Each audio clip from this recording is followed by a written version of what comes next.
A partir de la muerte de Esteban, se desencadenó una persecución contra los seguidores de Jesús de la que no estuvo ausente una violencia a la que no cabe atribuir otra finalidad que el puro y simple deseo de acabar con un movimiento que estaba demostrando una capacidad de resistencia considerablemente mayor de lo esperado. En primer lugar, el enfrentamiento se centra fundamentalmente entre los saduceos y los discípulos de Jesús. Es lógicamente la secta más ligada al templo en todos los sentidos. Es que se siente más afectada por el nuevo movimiento a la ejecución de cuyo fundador contribuyó activamente. Hoy veremos la biografía del apóstol Pablo, parte 3. Bienvenidos a mi canal.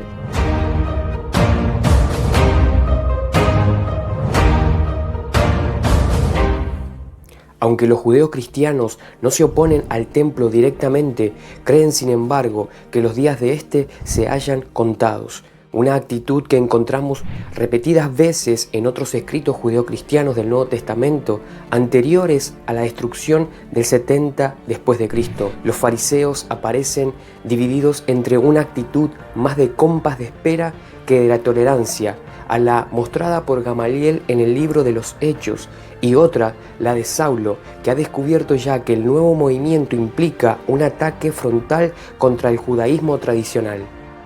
Si bien el peso inicial de la controversia recae sobre un judeo cristiano cuyo nombre es Felipe, parece denotar filiación helenística. Finalmente, se nos señala cómo las autoridades judías no tuvieron ningún inconveniente en recurrir a la fuerza en el enfrentamiento contra los seguidores de Jesús, mientras estos optaban por una actitud de no violencia. Los escritos de Pablo son más parcos en cuanto al desencadenamiento de la persecución contra los judeos cristianos, pero igualmente parecen confirmar los datos que poseemos.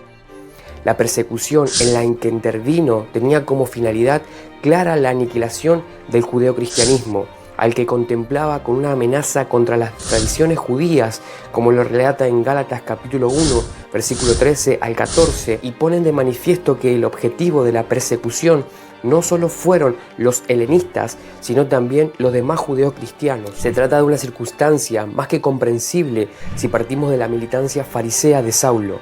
Frente a aquel movimiento se unieron dos grupos, los saduceos y los fariseos, a los que separaban entre sí multitud de aspectos. Para el primero de ellos, los seguidores de Jesús implicaban una amenaza contra sus leyes morales, mientras que para el segundo grupo era un ataque vergonzoso e intolerable hacia la Torá. La persecución contra los seguidores de Jesús, si bien se inició en Jerusalén, pero pronto se extendió a otros lugares. De hecho, Saulo logró mandamientos judiciales contrarios a los cristianos, cuya ejecución debía llevarse a cabo en Siria. La fuente lucana es al respecto explícita. Saulo, respirando aún amenazas y muerte contra los discípulos del Señor, vino al sumo sacerdote y le pidió cartas para las sinagogas de Damasco, a fin de que si hallase algunos hombres o mujeres de este camino, les trajese presos a Jerusalén. Hechos capítulo 9. Que Saulo obtuviera cartas del sumo sacerdote no debe de extrañar en lo más mínimo. Se trata del caso de un celoso fariseo que se dirigía a la máxima autoridad judía con la finalidad de llevar a cabo una campaña para acabar con un grupo detestable. En Primera de Macabeos capítulo 15 versículo 1, por ejemplo, se relata que en el 142 a.C. el embajador romano entregó una carta al rey Ptolomeo VIII de Egipto indicando que si algún hombre inicuo huye hacia ti procedente del país Judea, debe ser entregado a Simón, el sumo sacerdote, para que pueda castigarlo de acuerdo con su ley. Este privilegio de que disponía el sumo sacerdote de Jerusalén fue confirmado a los judíos, a pesar de que ya no constituían un estado soberano en el 47 a.C. por Julio César. Cualquier judío que quebrantara la Torá en cualquier lugar del mundo podía ser extraditado ante el sumo sacerdote para ser castigado. Y eso era precisamente lo que Saulo pretendía y obtuvo permiso para llevar a cabo. Los datos proporcionados por las fuentes serían confirmados años después por el mismo Saulo ya convertido en Pablo. Las referencias son bien elocuentes. Ya habéis oído acerca de mi conducta en otro tiempo en el judaísmo, que perseguía sobremanera a la iglesia de Dios y la asolaba. En el judaísmo aventajaba a muchos de mis contemporáneos en mi nación, siendo mucho más celoso de las tradiciones de mis padres. Los datos son, pues, obvio. Saulo era un fariseo celoso que decidió acabar con la peste que significaba el grupo de Jesús para su tiempo. Actuaba por ignorancia y así lo confesaría años después. Pero a la sazón solo se sentía que cumplía un deber sagrado. Saulo no podía saberlo hasta entonces, pero aquella misión que él mismo se había encomendado iba a tener un resultado muy diferente y sobre todo cambiaría su vida. La persecución desencadenada contra los seguidores de Jesús en Jerusalén, en la que participó Saulo, provocó una lógica dispersión.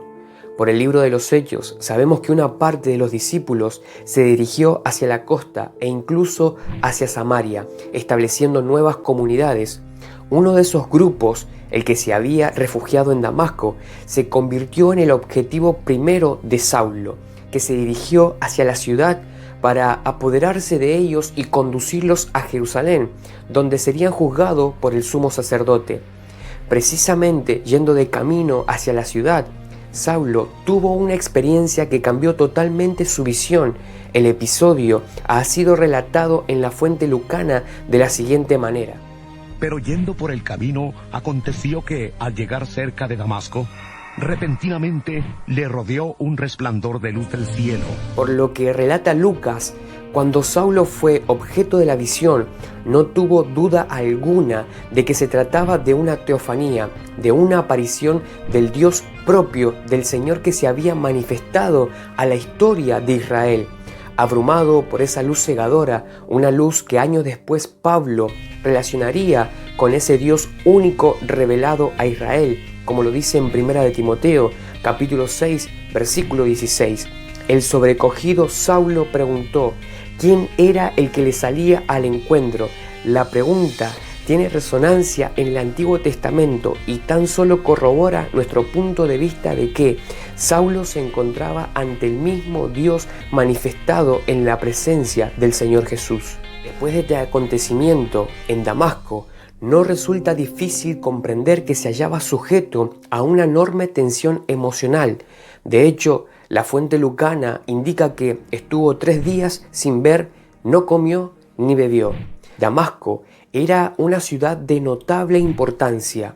No solo se ha considerado ocasionalmente como la urbe más antigua del mundo en cuanto a ser poblada de manera continuada, sino que además aparece relacionada con la primitiva historia de Israel. Por ella transitó el patriarca Abraham, como lo relata Génesis capítulo 14 y Génesis capítulo 15.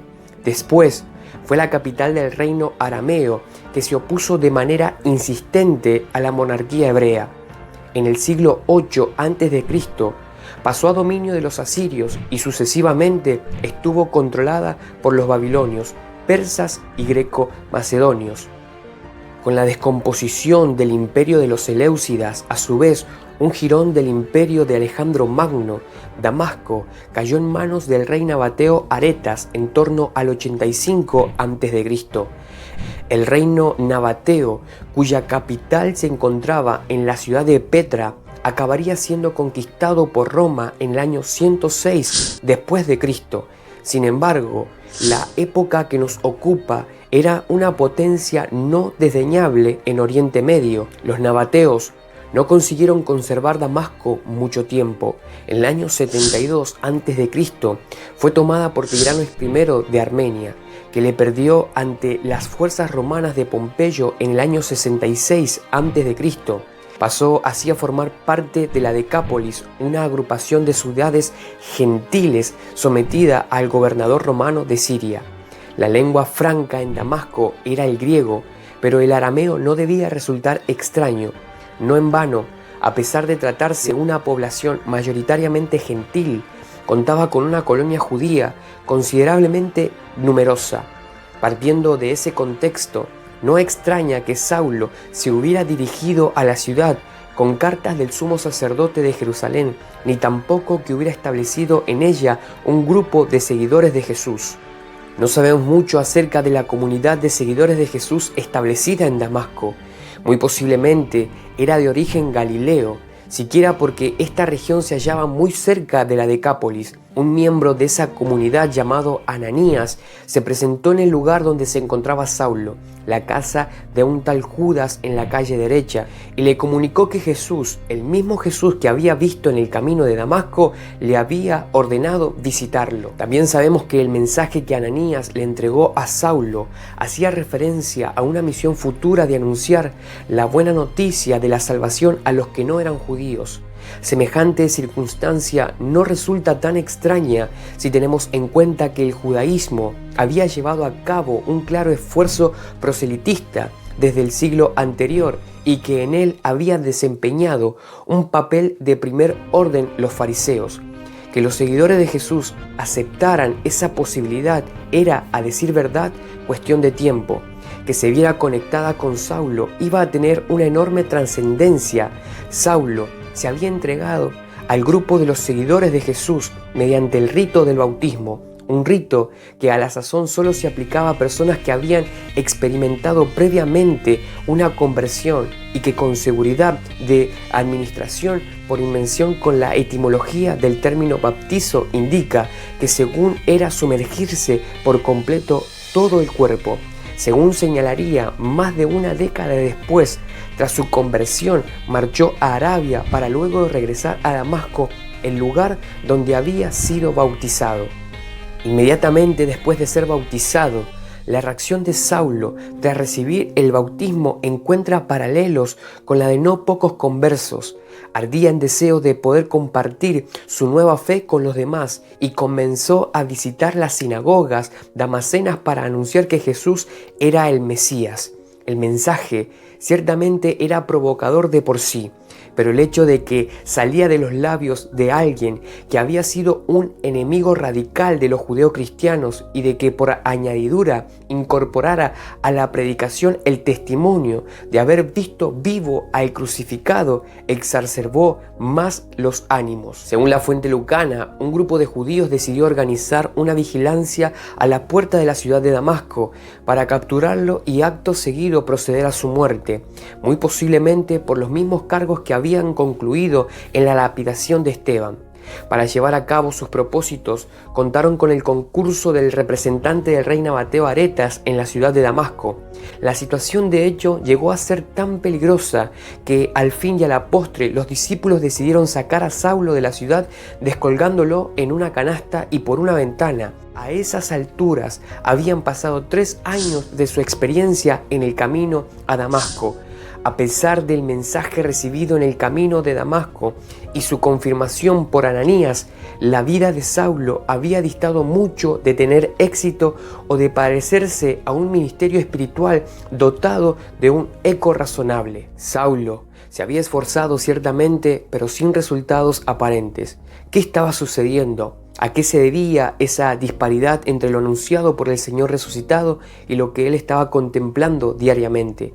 En esa coyuntura fue cuando Saulo decidió dirigirse a Jerusalén, la ciudad donde Jesús había sido crucificado y donde se hallaban algunos de los discípulos que lo habían conocido personalmente y como él lo habían visto después de muerto. Seguiremos con este estudio de la biografía de un hombre que ha marcado la vida de millones de personas a lo largo de la historia, como lo ha sido el apóstol Pablo. Dejen sus comentarios, denle like a este video, suscríbanse a mi canal y activen la campanita de notificaciones para cuando suba otro video sean notificados. Bendiciones. Este canal se llama Hacer, Palabras y Hechos.